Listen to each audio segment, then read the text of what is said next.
Naka-high alert ang pambansa at lokal na pamahalaan para sa masusing pagsubaybay sa tinatahak at epekto ng Bagyong Leon. Handa namang i-deploy anumang oras ang land, air at sea assets ng AFP para sa pagtugon sa posibleng epekto ng bagyo.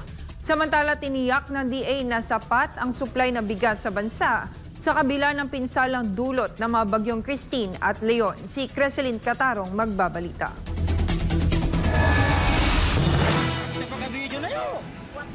Mahigpit na nagmo-monitor ngayon ang mga ahensya ng pamahalaan, maging ang local government units sa gitna ng paghagupit ng Bagyong Leon. Sa buletin ng Philippine Atmospheric, Geophysical and Astronomical Services Administration o PAGASA nitong umaga ng Huwebes, nananatili ang lakas ng Bagyong Leon habang kumikilos patungong hilagang kanluran malapit sa Batanes. Nakasalukuyang nasa ilalim ng signal number 4. Sa isang televised briefing, sinabi ni Department of Social Welfare and Development o DSWD Undersecretary for Disaster Response Management Group, Diana Rose Kahipe, na nakapreposisyon na ang halos 2,000 family food packs para sa mga residente ng Batanes. May karagdagang mahigit 5,000 family food packs pa ang ihahatid ng barko ng Philippine Coast Guard mula Pangasinan patungong Batanes sa sandaling gumanda ang panahon para sa pagbiyahe. Sambit pa ng opisyal, magdadala rin sila ng potable water at ipamamahagi sa mga apektadong residente. Right now, maaring we have to anticipate baka tubig po ulit ang kailanganin nila doon. And of course, immediately after, yung mga repair materials. So this is what we are getting and preparing for. Sa parte naman ng Armed Forces of the Philippines, sinabi ng tagapagsalita nito na si Colonel Francel Margaret Padilla na handa na sila na may standby assets sila para sa mga lugar na apektado ng Bagyong Leon. Mayroon silang mahigit 3,000 na land assets na handa na mai-deploy anumang oras. Mayroon ding mahigit 100 sea assets at 40 air assets. Isinalaysay pa ni Padilla na nakikipagtulungan sila sa DSWD para sa paghahatid ng mga kinakailangang supply at tulong sa mga apektadong residente lalo na sa Northern Luzon.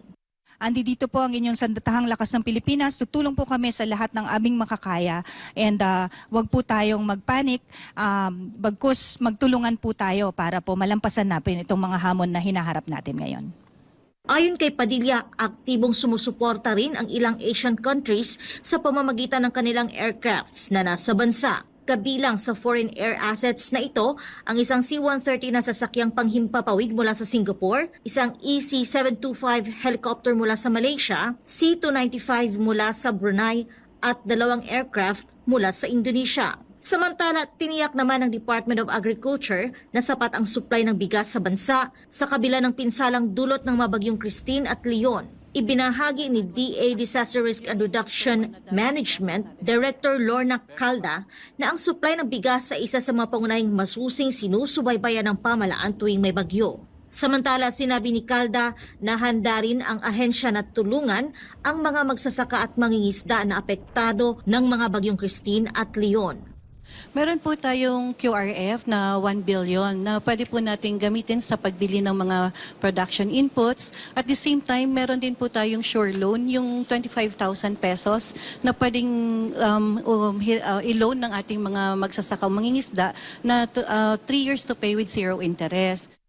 Nasa 3.76 billion pesos na raw ang pinsala sa agrikultura na dulot ng Bagyong Christine. Inaasahan namang tataas pa ang naturang halaga dahil may ilang mga lugar pa ang nananatiling lubog sa baha. Mahigpit naman na binabantayan ng DA ang presyo ng pagkain sa gitna ng sama ng panahon. Ayon sa kanya, otomatikong ipinatutupad ang price freeze sa mga lugar na nasa ilalim ng state of calamity. Para sa Diyos at sa Pilipinas kong mahal, Creselyn Catarong, SMNI News.